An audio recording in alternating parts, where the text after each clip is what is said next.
नमस्कार, मी हनुमंत भोसले. आपण पाहत आहात BBC केस लाईव्ह. नुकत्याच महाराष्ट्रामध्ये नगरपंचायत आणि नगर परिषदांच्या निवडणुका पार पडल्या. त्यांचे निकालही घोषित झाले आणि अर्थातच अपेक्षेप्रमाणे महायुतीला जवळजवळ 288 पैकी 215 जाग्यावर बहुमत मिळालेलं आहे. तर उर्वरित जाग्यावर महाविकास आघाडी आणि इतरांचा समावेश आहे. अर्थात कुठलीही निवडणूक म्हटलं की टीकाटिप्पणी होतेच, कारण या देशातील राजकारण हे वेगवेगळ्या प्रमुख विचारधारेवर अवलंबून आहे आणि लोक आणि नेते आपापल्या विचारधारेप्रमाणे पक्ष जॉईन करत असतात. त्यानुसारच लोकही आपल्या विचारधारेच्या पक्षाला किंवा उमेदवाराला मतदान करत असतात. ही गोष्ट वेगळी आहे की अलीकडच्या काळातील ही राजकीय प्रणाली थोडी वेगळी बनलेली आहे. स्वार्थ, सत्ता आणि भ्रष्टाचार केंद्रित ती झालेली आहे. त्यामुळं विचारधारेला कुठलंही महत्त्व राहिलेलं नाही, कारण सकाळी आपला नेता कुठं आहे आणि दुपारी कोणत्या पक्षात आहे आणि संध्याकाळी कोणत्या पक्षात असेल हे लोकांनाही सांगणं कठीण झालेलं आहे. आणि नाईलाजानं कार्यकर्त्यांनाही नेत्यांच्या मागं तशाच प्रकारे जावं लागतं. अर्थात हे जरी सगळं होत असलं तरी निवडणुका पार पडतात आणि नेत्यांच्या मागं कार्यकर्त्यांनाही ठाम उभाच राहावं लागतं, मग तो नेता कसाही असो. याही निवडणुकीमध्ये निश्चित टीकाटिप्पणी झाली. अनेकांना निवडणुकीतील गैरप्रकार असतील किंवा इतर काही अनियमिततेबाबत टीकाटिप्पणीही झाली. मात्र तरीही जरी आपला विश्वास नसला तरी लोकशाही मार्गानं झालेल्या निवडणुकांना मान्यच करावं लागतं, कारण त्या लोकशाही प्रणालीतील एक भाग आहेत. याही निवडणुका लोकांनी मान्य केल्या. तसंही गेली काही दशकापासून आता निवडणुकात कितीही अनियमितता आली आणि कितीही भ्रष्ट प्रणाली गैरप्रकार झाले तरी लोकांनी त्या आता स्वीकारायला सुरुवात केलं आहे, किंबहुना लोकांच्या त्या अंगवळणी पडू लागलेल्या आहेत. आणि अर्थातच याचा फायदा राजकारणाला होऊ लागलेला आहे, कारण राजकीय लोकप्रतिनिधी आणि पक्षांनाही माहीत झालं आहे की किती अनियमितता झाली आणि किती टीकाटिप्पणी झाली तरी हळूहळू लोक विसरतात आणि लोक सगळ्या गोष्टीला स्वीकारतात. आणि तेच महाराष्ट्रात आता झाल्याचं आपल्याला दिसून येतं आहे. हे सगळं बोलायचं यासाठी, निवडून ठीक आहे आलेल्यांचं स्वागतच आहे, अभिनंदन आहे, आणि जे पडलेत त्यांनी पुन्हा राजकारणामध्ये उभा राहण्याचा प्रयत्न करावा. परंतु गोष्ट ही आहे की झालेल्या निवडणुकामध्ये, खास करून मी आत्ता म्हटलं याच्यापूर्वी अर्थात 25 वर्षापूर्वी निवडणुकावर अशा प्रकारची कुठली टीकाटिप्पणी सरळ होत नव्हती. ना निवडणूक आयोगाबद्दल कोणी बोलत होतं, ना बाकी यंत्रणा जी आहे निवडणूक राबवते त्याबद्दल. पण अलीकडच्या काळात घटनाच अशा काही घडू लागलेल्या आहेत की लोकांनी कितीही तक्रारी केल्या. निवडणूक आयोग तर अशी एक यंत्रणा झालेली आहे, कितीही तुम्ही तक्रारी करा, आजपर्यंत महाराष्ट्रात किंवा देशामध्ये कुठल्या उमेदवाराच्या विरोधात तक्रार केली आणि ती निवडणूक लगेच त्या तक्रारीमुळं आचारसंहितेचा भंग झाल्यामुळं रद्द करण्यात आली अशी घटनाच पाहायला मिळाली नाही. आणि यदा कदाचित चुकून झालं तर न्यायालय तरी त्याचा हस्तक्षेप करून अभय देत आहे, कोणीतरी देत आहे. त्यामुळं या निवडणुकांच्या या गैरप्रकाराला कुठं प्रतिबंध बसेल असं आत्ता तरी दिसत नाही.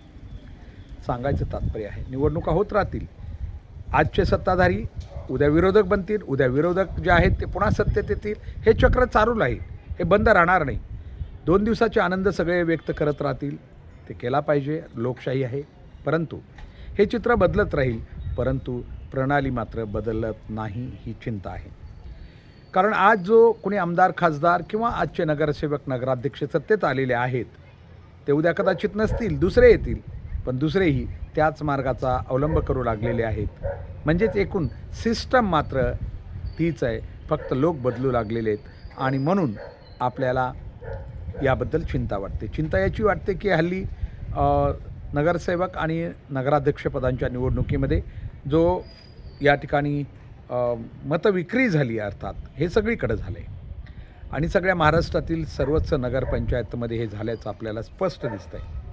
आणि हे खरं तर अलिखित आहे नियम. तो लोक सरळ विचारतात, तुम्ही उभारायचं असेल तर पैसे कितीत, म्हणजे पैसे वाटणं किंवा मतदारांना पैसे दिल्याशिवाय ते मतदान करत नाहीत, हा एक अलिखित नियम झालेला आहे.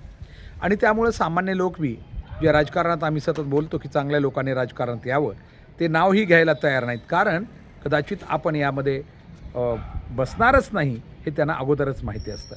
तरी 4-2 लोक प्रयत्न करतात आणि त्यांचे डिपॉझिटही जप्त होतात. अर्थात ही गोष्ट जनतेने बी लक्षात ठेवायला पाहिजे की आपण किती दिवस असं करणार आहेत. अर्थात या निवडणुकीतही लोकांनी पैसे घेतले, पण पैसे घेतलेल्या लोकांनी हे लक्षात ठेवावं, उमेदवारांनी त्यांची नावं लिहून ठेवलेली आहेत. तुमच्याकडले पैसे तर संपले, 5,000 10,000 फार झालं तर पुढच्या 5-10 दिवसात संपले असतील, किंवा कुणी कशासाठी वापरले असतील. कोणाचे, मी म्हटलं की नेहमीच, कुठल्या आजारपणात गेले असतील, कोणाच्या एका वेगवेगळ्या घटनेत गेलेले असतील, यात कोणाचा आनंद साजरा करण्यात गेलेले असतील, कोणा दुःखात गेलेले असतील, पण ते खर्च झालेले असतील. मात्र उमेदवारांनी तुमची नावं चांगल्या प्रकारे लिहून ठेवलेली आहेत. कुणी आपल्याकडून किती पैसे घेतले, पडलेल्याने बी लिहून ठेवलेले आहेत आणि निवडून येणाऱ्याने बी लिहून ठेवलेले आहेत.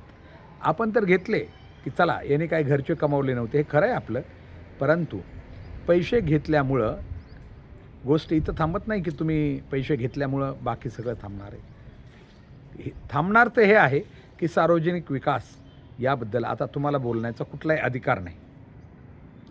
तुम्ही आपलं मत विकलेलं असल्यामुळं सार्वजनिक कामाबद्दल आता तुम्हाला कोणीही नेता, नगरसेवक किंवा नगराध्यक्ष बोलू देणार नाही.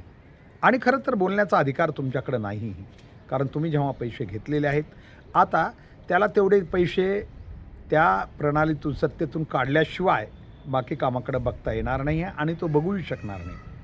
जर त्यानं समजा, एक उदाहरण मी बोलतो, तसं तर आकडे खूप मोठमोठे असतात, चकित करणारे आकडे असतात निवडणुकीत किती पैसे वाटले याचे, पण तरी एक समजा उदाहरण घेऊ. एखाद्या उमेदवारानं 10 लाख रुपये वाटलेले असतील, तर हे 10 लाख रुपये त्याला अगोदर काढल्याशिवाय तो सार्वजनिक विकासाचं कुठलंही काम हाती घेऊ शकणार नाही. मग याच्यासाठी तो वाटेल त्या प्रणालीचा वापर करेल, परंतु आपले गेलेले पैसे अगोदर तो काढेल. आणि म्हणून आता सार्वजनिक विकास खूप दूरची गोष्ट आहे. आणि सत्ताधारी असतील किंवा विरोधक असतील, राजकीय क्षेत्रातील लोकांना हे चांगलं माहीत झालेलं आहे की लोकांना पैसे दिले की लोक कुठल्याही विकासाबद्दल बोलत नाहीत. लोक व्यक्तिगत स्वार्थाकडे गेलेले आहेत. मी आणि माझा परिवार यांच्यासाठी काही लाभ झाला की मला जगाचं किंवा समाजाचं काही देणं घेणं नाही. आणि त्यामुळं सार्वजनिक विकासाचं किंवा शहरातील जी काही सार्वजनिक कामं आहेत त्याबद्दल कोणी आता बोलू शकणार नाही. विशेष म्हणजे जे बोलणारे लोक आहेत ते सुद्धा आता निराश झालेले आहेत, कारण सारखं किमान लोकांनी त्यांच्या पाठीमागं तरी उभं राहणं गरजेचं आहे. ते सुद्धा बऱ्याच वेळा हे अशा प्रकारे मतदान विक्री करणारे लोक मागंसुद्धा येत नाहीत. हे दुर्दैव आहे. परंतु ही गोष्ट पुढच्या पिढीसाठी, जी पिढी याच शहरामध्ये, याच गावामध्ये मोठी होणार आहे, त्यांच्यासाठी मात्र अतिशय धोक्याची घंटा आहे. कारण आपले पूर्वज, आपले आईवडील किंवा आपले आजी आजोबा पैसे घेऊन उमेदवारांना मतदान करत होते. हा मेसेज जेव्हा त्यांच्या कानी पडेल किंवा त्यांना कळेल, तेव्हा ते आपल्याबद्दल काय मत बनवणार आहेत याचा आता ज्याची त्याने विचार करावा. मात्र एवढं खरं की लोक आता या निवडणुकीनं सिद्ध करून दाखवले आहे की लोक मतदान घेतल्याशिवाय उमेदवाराला मतदान, म्हणजे पैसे घेतल्याशिवाय मतदान करत नाहीत.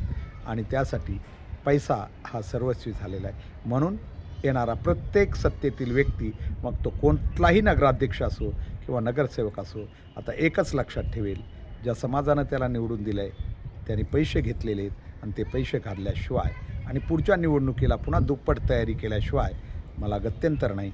म्हणून सत्तेतून पैसा आणि पैशातून सत्ता हे जे तंत्र आहे किंवा ही प्रणाली आहे, यापुढेही आता चालूच राहणार आहे.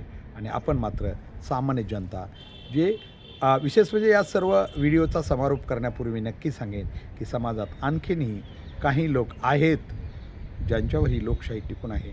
ते कुणाचाही एक चहासुद्धा न पिता त्यांनी या सगळ्या निवडणुकीमध्ये संपूर्ण महाराष्ट्रात मतदान केलेलं आहे. तो एक गट आहे, त्यांना आपण सॅल्यूट करूया, कारण याच लोकावर सध्याची निवडणूक टिकून आहे. कारण ते कुणाचाच पैसा कधी घेत नाही आहेत आणि त्यामुळं किमान एवढी आशा आहे की काही लोक पैसे घेत नाहीत. एवढं तरी आपल्या हा व्हिडिओ कसा वाटला, कृपया आपण हा व्हिडिओ आवडला असल्यास शेअर करा, लाईक करा आणि साथ ही साथ आपल्या यूट्यूब चॅनलवर BBC केज लाईव्ह हे आपलं वास्तव आणि सत्य मानणारं चॅनल नक्की सबस्क्राईब करा विनंती. धन्यवाद.